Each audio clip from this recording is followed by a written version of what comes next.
प्रवासी सम्मेलन संग्रेला होटल में चल रहा है। प्रवासी संवाद और बीजेपी प्रदेश अध्यक्ष डॉक्टर सतीश पूनिया यहां मौजूद है। राजस्थान प्रभारी अरुण सिंह भी मौजूद है। कार्यक्रम में कई प्रवासी मौजूद हैं।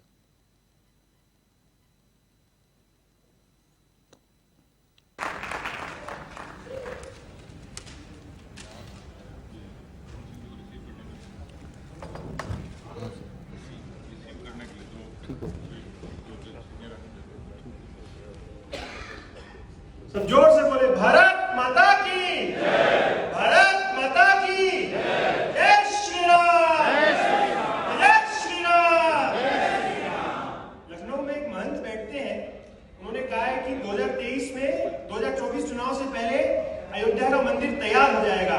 उन तक बेंगलोर की जनता की आवाज पहुंचे, ये मेरा आप सबसे निवेदन है। जोर से बोले जय श्री राम, जय श्री राम। मैं आप सबका हार्दिक रूप से इस कार्यक्रम में स्वागत करता हूं। मंच पे विराजमान अतिथिगण, राजस्थान के यशस्वी प्रदेश अध्यक्ष डॉक्टर सतीश पूनिया जी का, कर्नाटक के संगठन महामंत्री राजेश जी का, मंच पे विराजमान उपाध्यक्ष माधोराम जी का और इस प्रकोष्ठ के संचालक, राजस्थान में संयोजक बोलते हैं, संयोजक राजू जी का भी हृदय से इस कार्यक्रम में स्वीकार करता हूं। मित्रों, 2014 से बहुत सारे अच्छे काम हुए हैं। मैं वो कामों की सूची नहीं दूंगा, वो नेतागण देगा। हुए हैं कि नहीं हुए हैं? हुए हैं कि नहीं हुए हैं? हुए। क्यों हुए हैं वो? क्यों हुए हैं वो? देश की ब्यूरोक्रेसी तो पहले से ही है, कोई ब्यूरोक्रेसी में तो बदलाव नहीं हुआ है। ये इसलिए हुआ है क्योंकि एक राष्ट्रवादी सरकार दिल्ली में बैठी है, एक राष्ट्रवादी, हिंदू राष्ट्रवादी नेता देश का प्रधानमंत्री बना है। ये इसलिए हुआ है। नरेंद्र भाई कहते हैं ना, मेरे 56 इंच का सीना है। कहते हैं नरेंद्र भाई, मेरे 56 इंच का सीना है। क्या है वो 56 इंच का सीना?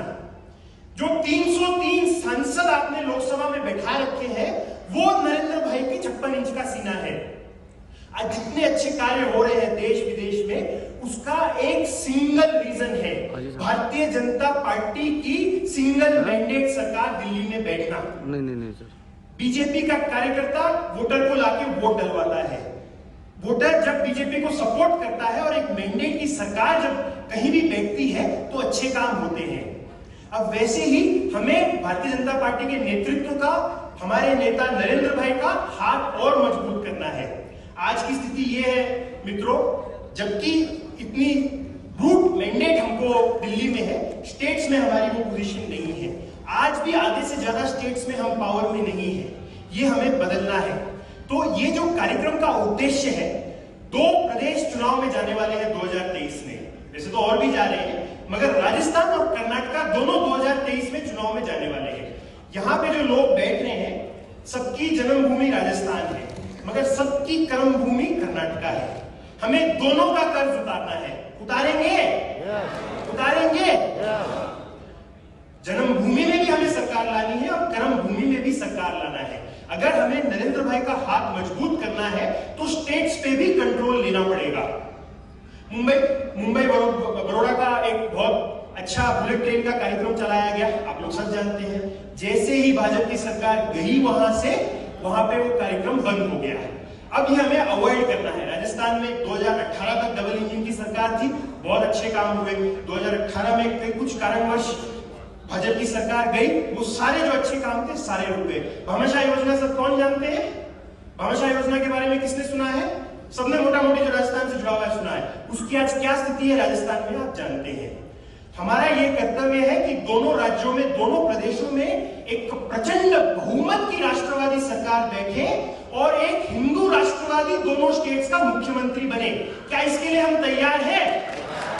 क्या इसके लिए हम तैयार हैं?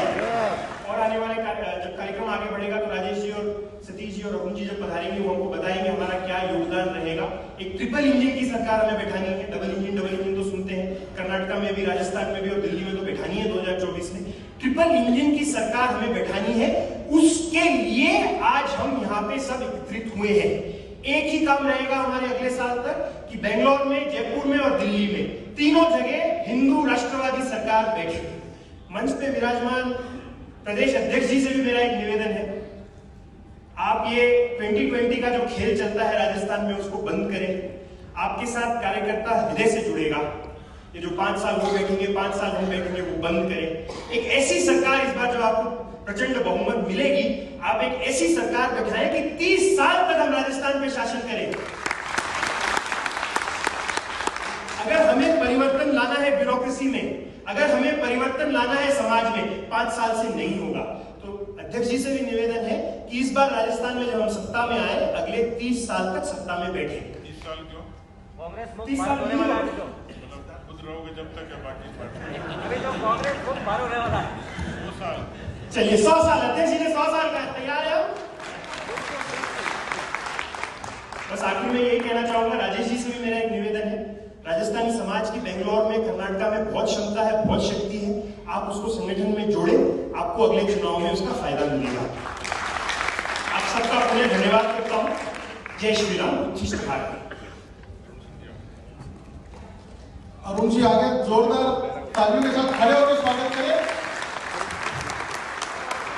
जय श्री राम, जय श्री राम, जय श्री राम, जय श्री राम। भाई साहब आपका बहुत बहुत स्वागत। आपके सामने जो लोग बैठे हैं अरुण जी भाई साहब, ये हमारी जन्मभूमि और कर्मभूमि, और आपके पास भी राजस्थान कर्नाटक दोनों है, इसलिए आप आए तो जोरदार तालियां जोरदार तालियों से स्वागत हो। अभी हम इस सम्मान की कड़ी को आगे बढ़ाते हुए सबसे पहले हमारे आज के मुख्य अतिथि आज अरुण सिंह जी को सम्मान करेंगे। उनका परिचय के लिए सबसे पहले मैं हमारे अमित जी महेश्वरी को बुलाता हूं कि वो पहले अरुण जी का परिचय देंगे और फिर उनका सम्मान करेंगे।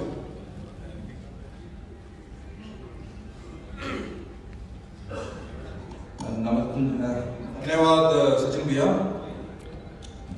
अरुण सिंह जी के बोलेंगे थोड़ा लेट, परिचय का मुझे दायित्व दिया गया, तो जब बोलेंगे बहुत तब लाइव कर दूंगा वापस। बड़ा दायित्व है ये। मैं कोशिश करूंगा कि मैं ढंग से निभा पाऊं। अरुण सिंह जी जिनका जन्म मिर्जापुर उत्तर प्रदेश में साल 1965 में हुआ, और यह एजुकेशन से सीए है, और सीए ही नहीं, इन्होंने रैंक भी उस समय प्राप्त की थी, तो ये रैंक होल्डर भी रहे और विभिन्न दायित्व निभाते हुए ये राष्ट्रीय उपाध्यक्ष और राष्ट्रीय कोषाध्यक्ष भारतीय जनता युवा मोर्चा 1999 से 2004 रहे, राष्ट्रीय सह संयोजक निवेशक प्रकोष्ठ वर्ष 2005-2006, राष्ट्रीय संयोजक निवेशक प्रकोष्ठ वर्ष 2006 से 2012, राष्ट्रीय कार्य समिति सदस्य वर्ष 2009 से 2014, सह प्रभारी उड़ीसा प्रदेश 2013-14, सह प्रभारी उड़ीसा प्रदेश वर्ष 2014, फिर राष्ट्रीय मंत्री का इन्होंने दायित्व लिया अगस्त 2014, और सदस्यता महाअभियान जो 2014 में चलाया गया भारतीय जनता पार्टी द्वारा, उसमें यह राष्ट्रीय सह प्रभारी थे। 2015 जून में इन्होंने राष्ट्रीय महामंत्री का दायित्व संभाला, और वर्तमान में यह राष्ट्रीय महासचिव भारतीय जनता पार्टी, सांसद राज्यसभा उत्तर प्रदेश से हैं, और हमारे कर्मभूमि कर्नाटक और जन्मभूमि राजस्थान के प्रदेश प्रभारी भी हैं। तो भाई साहब आपका बहुत बहुत स्वागत, धन्यवाद, आपने अपना समय, कीमती समय हमारे लिए यहाँ पर निकाला। धन्यवाद। मैं हमारे बैंगलोर चैप्टर के नवभावी अध्यक्ष श्री रमेश जी, संरक्षक श्री हेमंत जी,